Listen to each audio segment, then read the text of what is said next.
In 2000, Mick Foley and Triple H took part in one of the most brutal and emotionally charged rivalries WWE had ever seen, and it truly made Triple H a permanent fixture at the top of the wrestling world. It all kicked off when Mick Foley, who had already vowed to retire, returned under his most dangerous persona, Cactus Jack. Triple H, the arrogant champion, had no idea what kind of nightmare he was stepping into. The fear on Triple H's face when Cactus Jack appeared is still one of the most iconic moments in WWE history. It wasn't just about fighting, it was about survival. At the Royal Rumble, their street fight was unlike anything we'd seen.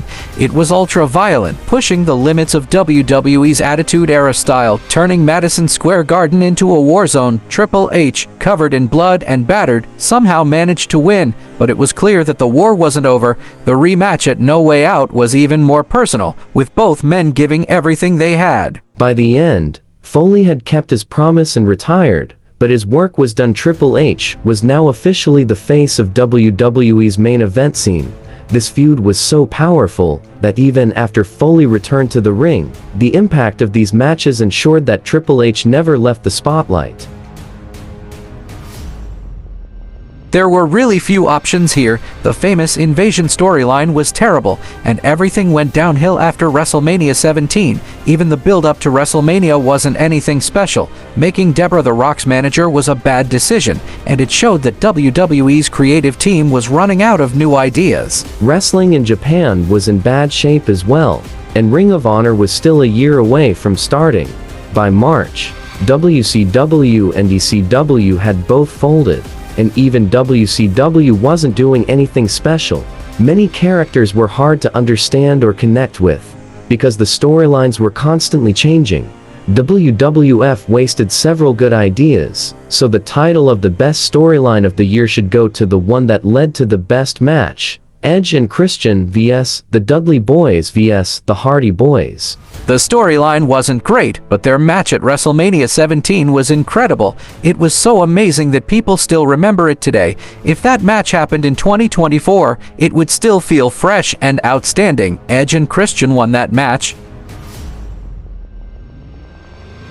2002 was a tough year for WWE, and everything seemed to be falling apart. Steve Austin left WWE, the NWO experiment failed, Hulk Hogan's return didn't last, and Brock Lesnar made his mark, but this happened despite the declining ratings of Raw. WWE tried everything to improve its ratings. The match between Shawn Michaels and Triple H didn't attract a large audience, but people praised it. This positive response showed WWE that if they had good matches, the fans would be happy. The story was simple.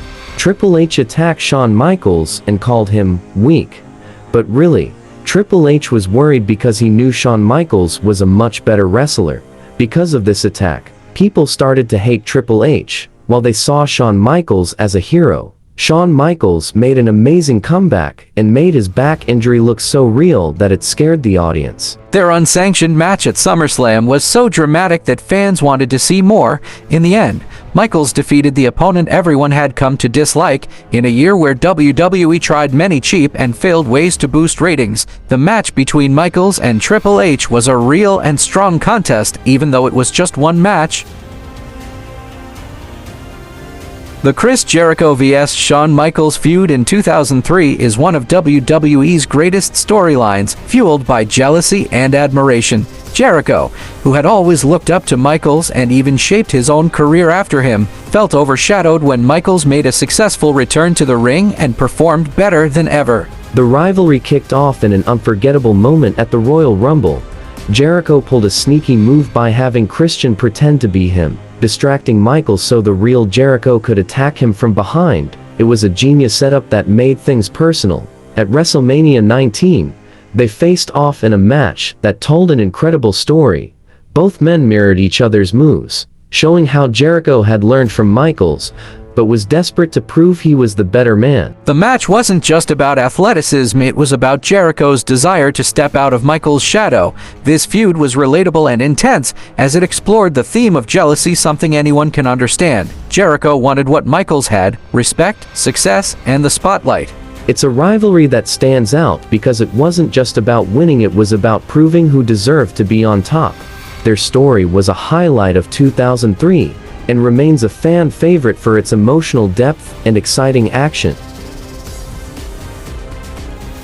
This was an exciting period in the rivalry between Batista and Triple H, which started in late 2004 and reached its peak in 2005. The story was that Batista slowly began eyeing Triple H's World Heavyweight Championship, and everyone started realizing that Batista was destined to become a big superstar. In backstage segments, Batista's eyes were always on the title, showing that he wouldn't be held back anymore. At the same time, Batista was being portrayed as an explosive and powerful fighter, quickly defeating his opponents. This story was incredibly exciting for the viewers and far more thrilling than Triple H's usual matches. The slow build of this story was a perfect example of how professional wrestling can turn a fighter into a big star.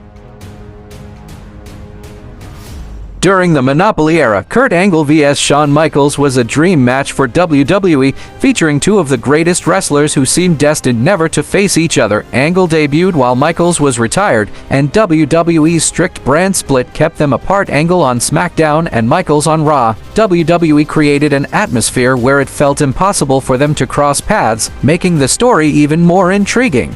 At the 2005 Royal Rumble, Michaels eliminated Angle, infuriating him.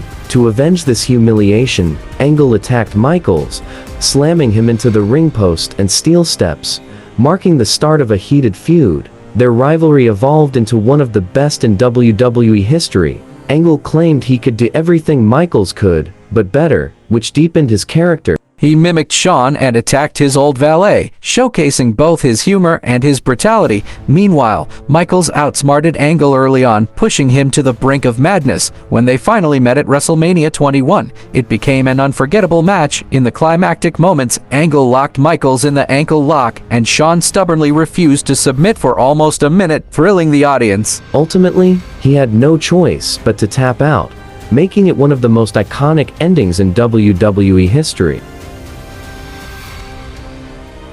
The story between Ring of Honor ROH and Combat Zone Wrestling CZW presents an intriguing rivalry. ROH is a serious wrestling league, while CZW is known for its violent matches. Both leagues are based in Philadelphia, leading to intense competition between them. In the story, Bryan Danielson attempted to betray his team, Samoa Joe, which resulted in a cage of death match. This match included Bryan Danielson, Samoa Joe, Homicide, and Chris Hero, where Chris Hero and Homicide represented CZW. During the match, Chris Hero became arrogant, but Homicide suddenly attacked him. ROH won the match, and Homicide played a crucial role with his impressive performance. This event stands as a memorable moment in wrestling history.